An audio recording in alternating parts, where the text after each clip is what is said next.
You've been moved to action by speeches you can't even remember the content of. You've supported causes you never actually researched because someone framed them in language that felt righteous. You've genuinely hated people you've never met and never will meet because someone described them in a way that made hatred feel like justice. And through all of it, you never noticed what was happening. The words went into your ears, and the emotions came out of your behavior. And somewhere in between, your capacity for independent judgment got bypassed entirely. You think of yourself as rational. You believe you form opinions based on evidence and careful thought. But evidence doesn't spread through populations. Emotion does. Stories do.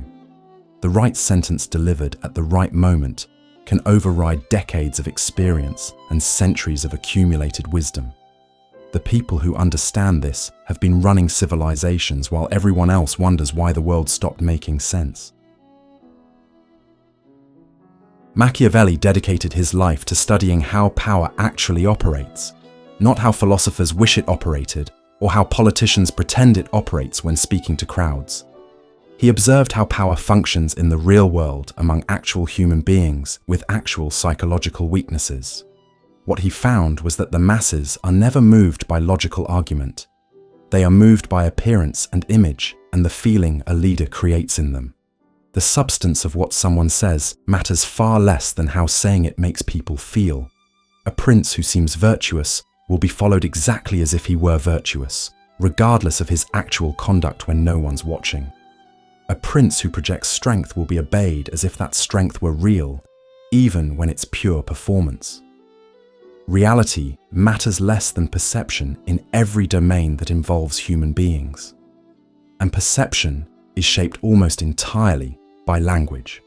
The right words delivered with sufficient skill can make a coward appear brave, can make a fool seem wise, can transform a tyrant into a savior in the minds of people desperate to believe.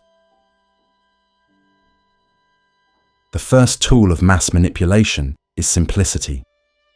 Complex ideas do not spread through populations because complexity requires effort to understand, and most people are not willing to make that effort for an idea they're not already invested in. But a simple phrase repeated with enough frequency becomes indistinguishable from truth in the minds of those who hear it. Whether the phrase is actually accurate is almost irrelevant. What matters is whether it sticks in memory and feels intuitively correct. The mind grabs onto what's easy to process and quietly discards what requires work. So the effective manipulator never explains anything in detail. He declares. He asserts. He reduces everything to slogans that can fit on a sign or in a headline. 3 words repeated often enough will defeat 3 hours of careful factual argument, because 3 words can become a chant, can become identity, can become the verbal flag of a movement.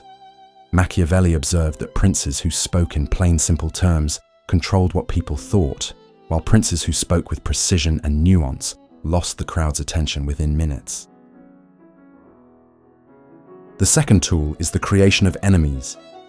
Human beings do not naturally unite around abstract ideas or positive visions. They unite against perceived threats. Give a population an enemy to fear, and they will hand you their loyalty without asking questions.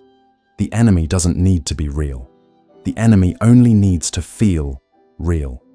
Describe a villain in vivid enough terms, and the crowd will start seeing that villain everywhere they look, in their neighbors, in their colleagues, in anyone who expresses the slightest doubt about the narrative. Machiavelli understood that fear and hatred are far more reliable political tools than love or admiration. Love requires constant maintenance and fades when you stop earning it. But an enemy constructed skillfully through language can sustain a movement's energy for generations after the original manipulator is dead. You don't have to prove the enemy actually exists or actually threatens anyone. You just have to make your audience feel the threat in their bodies. The third tool is relentless repetition.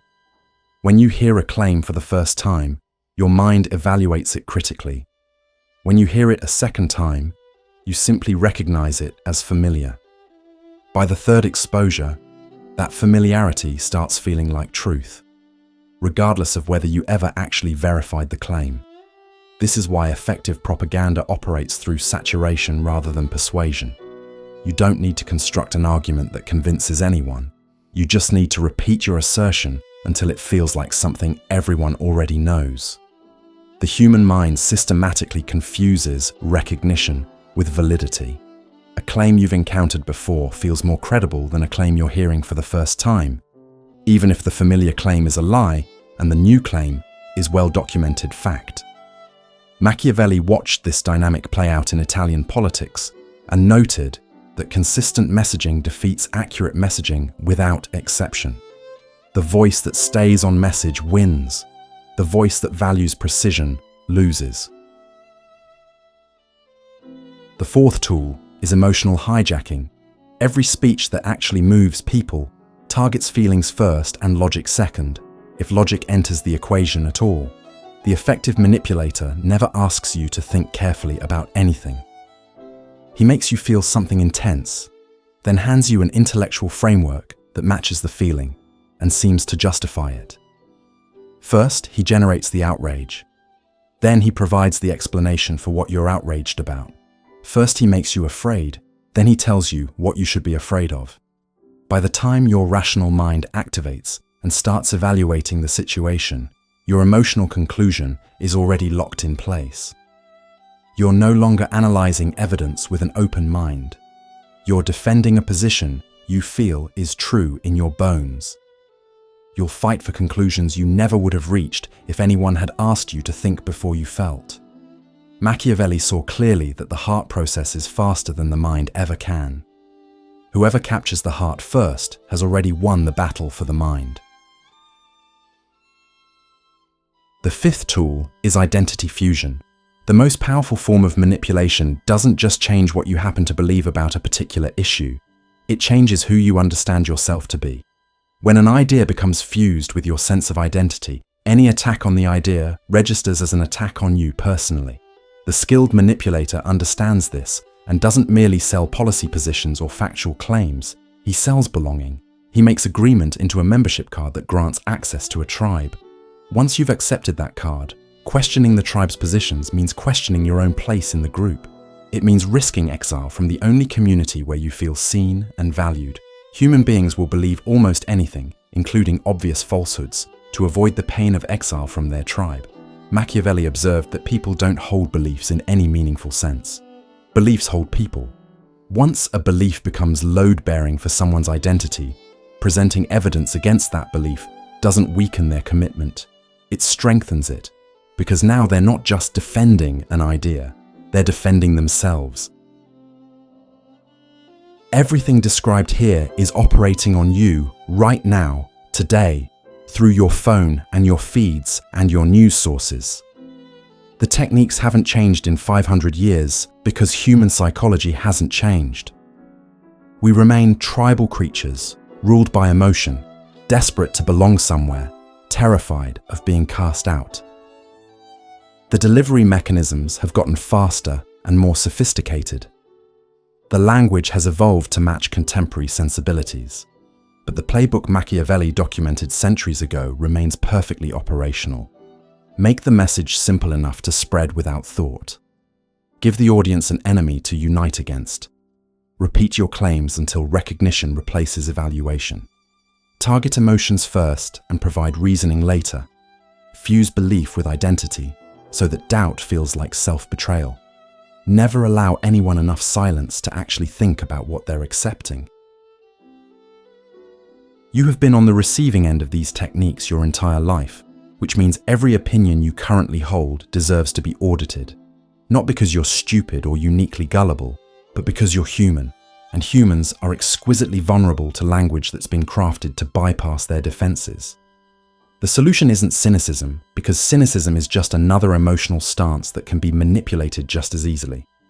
The solution is developing slowness, learning to pause before sharing or reacting, questioning why you feel strongly about things you've never personally investigated, noticing when you're being handed enemies instead of evidence, recognizing the difference between being genuinely informed about something and being played by someone who benefits from your emotional engagement. Machiavelli didn't write about these techniques to help aspiring tyrants. He wrote to expose how tyranny actually functions behind its noble-sounding language. The same knowledge that enables manipulation also enables immunity to it. But that immunity only develops if you're willing to turn the analysis on your own beliefs first.